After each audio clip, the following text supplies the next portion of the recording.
Hello again.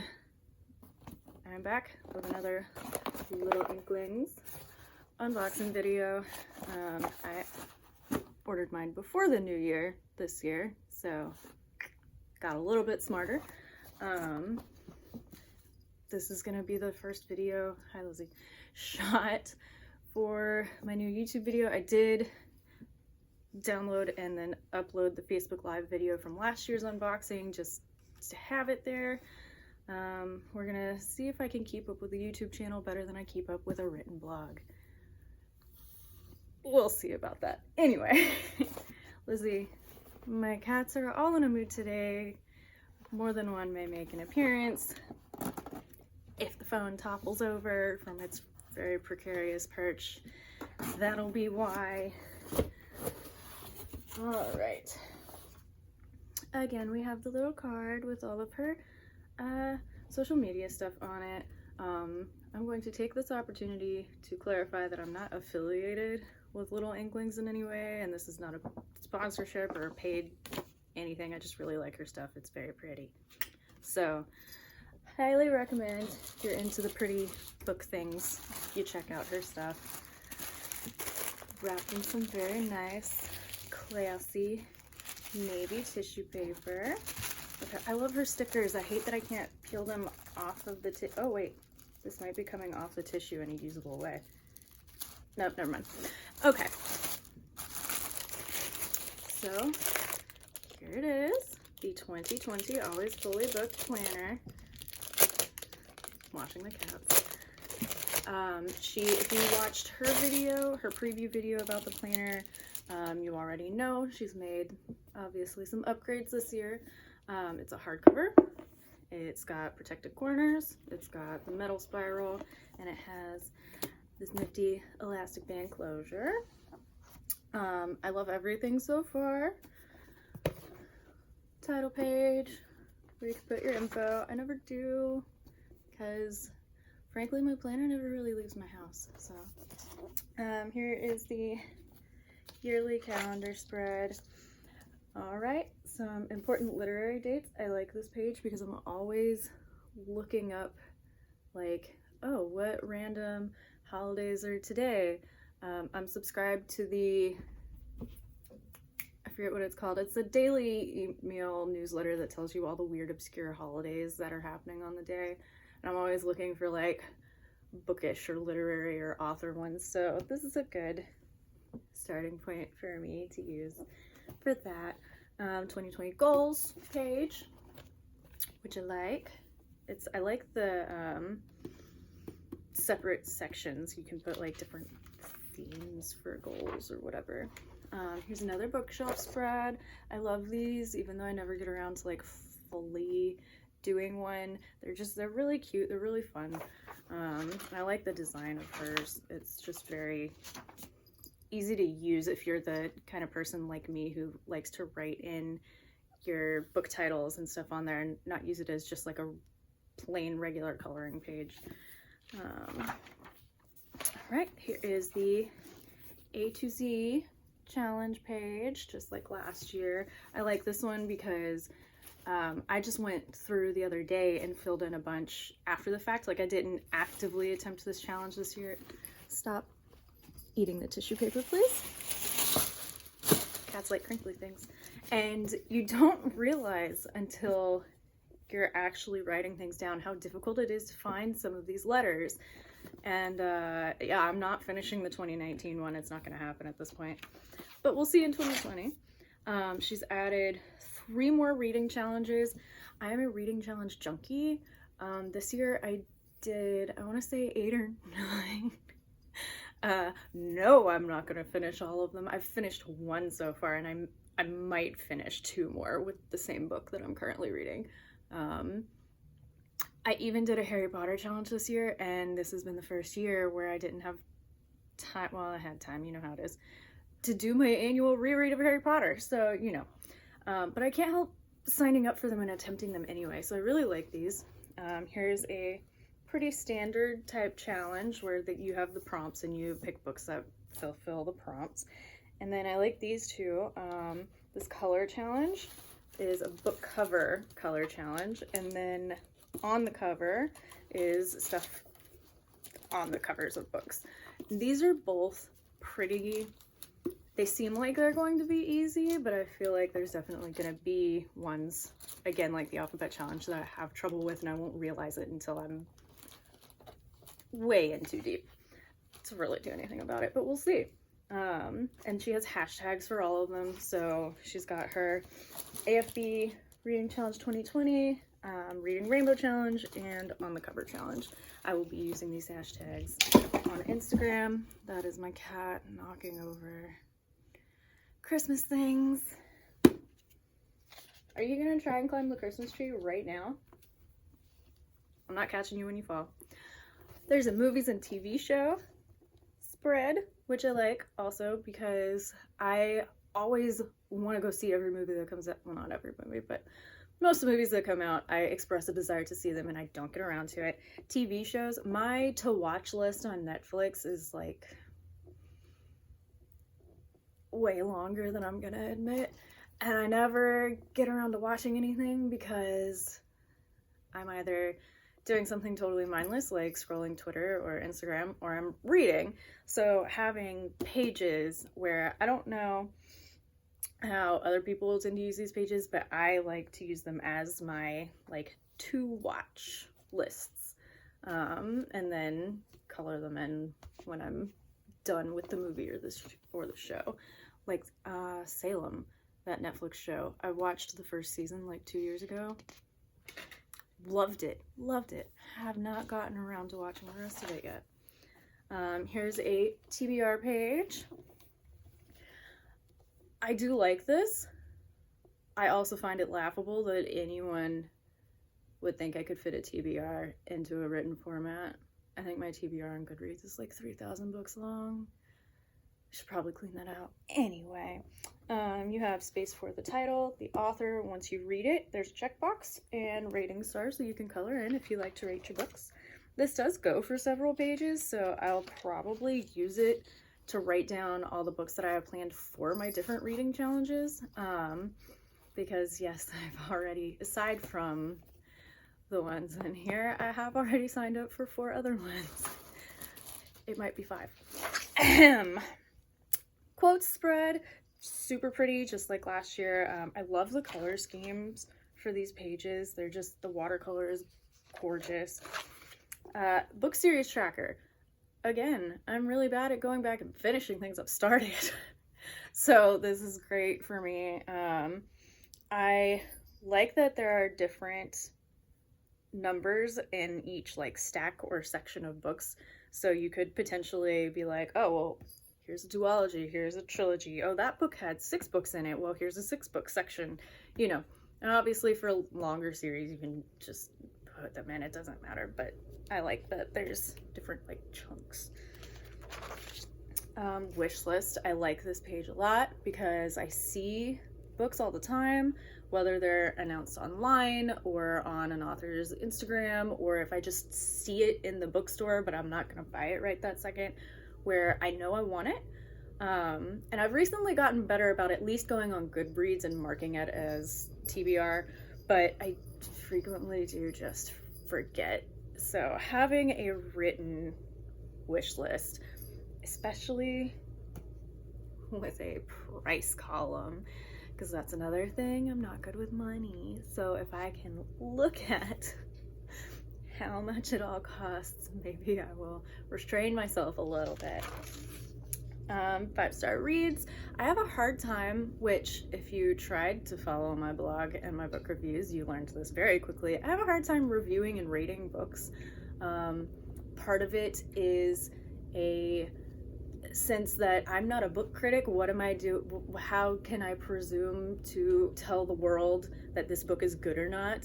I'm not an author. I'm not an English major. How do I think that I have what it takes to tell people my opinion on these books? But I do like to remember for myself the ones that I really liked, so I like this page for that. And then of course our coloring pages, there's a couple in here, and this is the first one, and it's very just one more chapter. I think we all say that all the time, way too much, and it's never true, is it?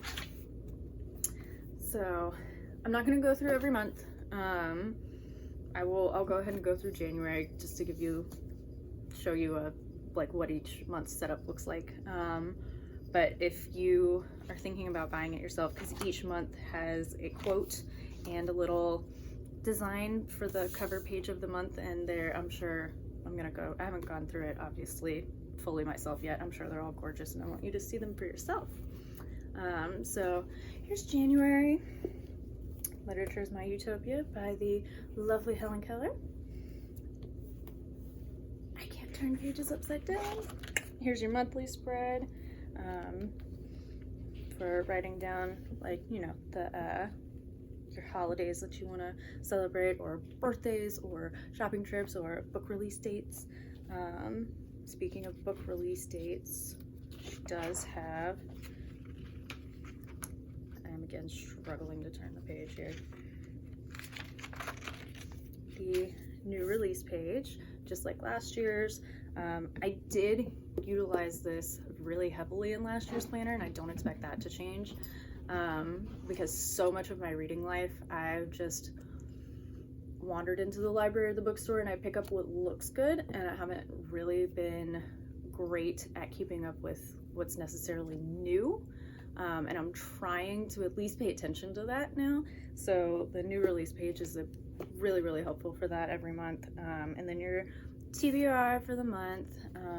I usually fill up the entire thing and then read maybe 2 or 3 books on that list, because I'm a major mood reader. Planning my books never works, and yet I insist on continually doing it, constantly, year after year. This is what the days look like. Days, weeks, whatever you want to call it. So you have your section, you have your pages read. The one thing I could think of that would maybe make these pages better is if, just like the pages read, there was an audio like thing to fill in, because I listen to a lot of audio, especially at the end of the year when I'm trying to finish all of my challenge books. I find the audiobooks at the library and then I listen to them at work, because I work 12-hour days. You can listen to a lot of audiobooks with that. But also I just write audio : blah blah blah hours. So it's not like you can't put that in there yourself. But yeah, so you'll go through. I love that the notes section in this year's has the little doodles. They're super cute. And then at the end of the month, I think that's, yeah. So at the end of the month, you have a haul page for anything you've purchased throughout the month. You have your wrap-up page, so a little bit of stats. There is a number of audiobooks section, so there's my audio representation. Ebooks and print books for the format. And then you have a favorite quotes, and then you have your checkbox list and your little dot grid. I've never really figured out what I want to use a dot grid for, but I love that it's there because the potential is so exciting. Then you have a couple of review pages for each month, which I'm going to be trying to utilize more. I'm still attempting to be a reviewer, even though I feel like I shouldn't be, so we'll see what happens with that. And then some notes, and then you move on to the next month. There are quarterly sections as well. Let me flip to that. Here it is. All right, so your quarterly check-in. So you have a favorites box, social media stats if you do social media, favorite quote, reading goal progress. I will probably use this to keep track along with my Goodreads reading challenge, like just the number of books. And then this is a more general page, so memorable moments. Just, that's pretty self-explanatory. Goals progress for like your general life goals, and then things you want to work on for the upcoming quarter, which I think is just really makes this planner a lot more like generally helpful, to have, even though it is a reading planner, to have some non-reading aspects to it makes it more life applicable or whatever. I'm rambling now. All right, so flipping to the back.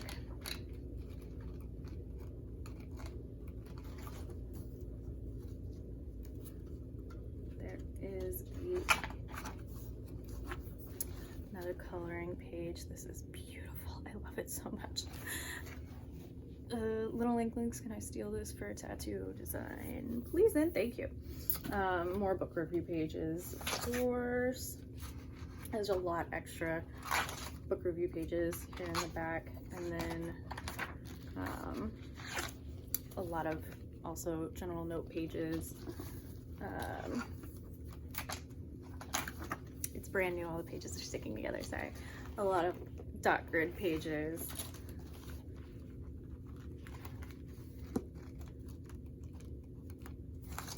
And then the 2020 end of year wrap up, which is similar to the quarterly pages, but obviously for the end of the year.